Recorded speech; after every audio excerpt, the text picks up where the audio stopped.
There are few enemies in Dark Souls 3 as haunting as the Dancer of the Boreal Valley. She moves with elegance, almost rhythm. Her steps are controlled, deliberate, like someone performing against their will. Her music is distant and hollow. Her arena is silent and cold. But the dancer was not always a monster waiting in the shadows of Lothric. She was royalty. She was once a daughter of Anor Londo, and she was broken. Now we uncover who she truly was, how Pontiff Sullivan twisted her fate, and why her dance is not performance, but punishment. Item descriptions reveal something crucial. The dancer was one of the Pontiff's Outrider Knights, but more importantly, she was said to be related to the old royal family. Which family? Anor Londo, the city of the gods. This places her lineage among Guinevere, Gwyndolin, and the fading divine bloodline that once ruled the world. She was not a common knight. She was nobility, raised in light, born into grace. But by the time we meet her, Anor Londo is hollow. The gods are fading. The age of fire is collapsing. And into that dying world stepped Pontiff Sullivan. Sullivan, born in the painted world of Ariandel, left his frozen home and discovered the profaned flame in the capital below. That discovery changed everything. With its power, he seized control of Irithyll of the Boreal Valley. He manipulated the gods. He took Anor Londo. He chained Gwyndolin, and he began creating Outrider Knights. The Outriders were not volunteers. They were chosen, stripped of identity, given enchanted rings, slowly driven mad by frost and exile. Vort, the dancer, others lost to time.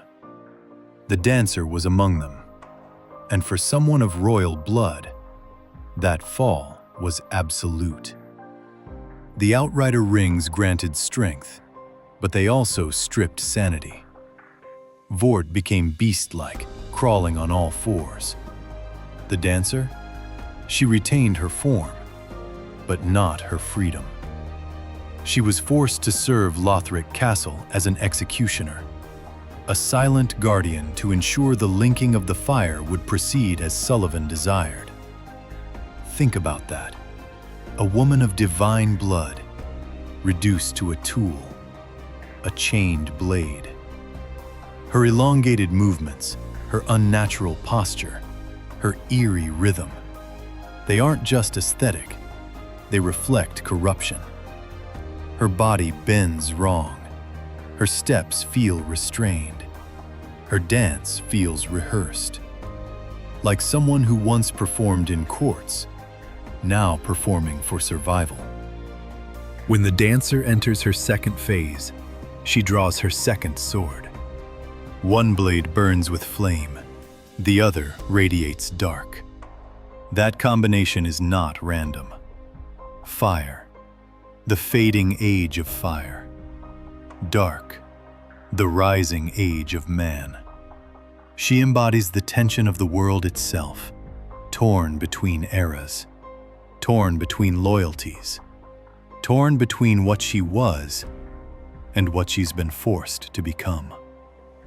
Her spinning attack, chaotic, relentless, is less a dance and more a collapse.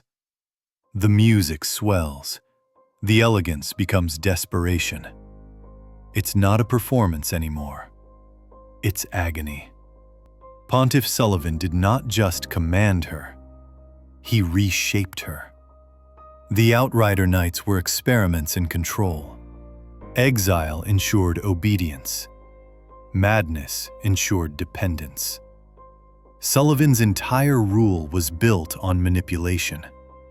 He imprisoned Gwyndolin and fed him to Aldrich. He discovered the profaned flame. He controlled Irithyll through fear and force. He placed watchers at every threshold. The dancer was part of that control system. She guards the path to Lothric Castle. She is placed between you and the royal bloodline. Symbolically, a fallen daughter of the gods guarding the last heir of Lothric. That's tragedy layered on tragedy.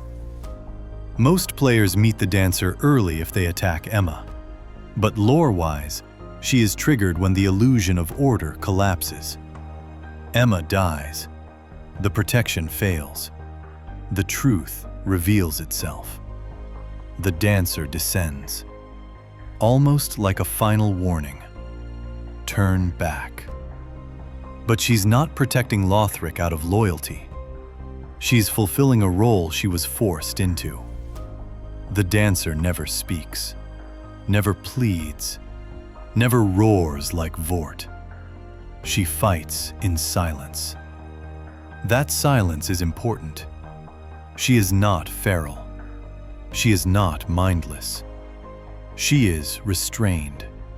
Her entire existence is submission shaped into violence.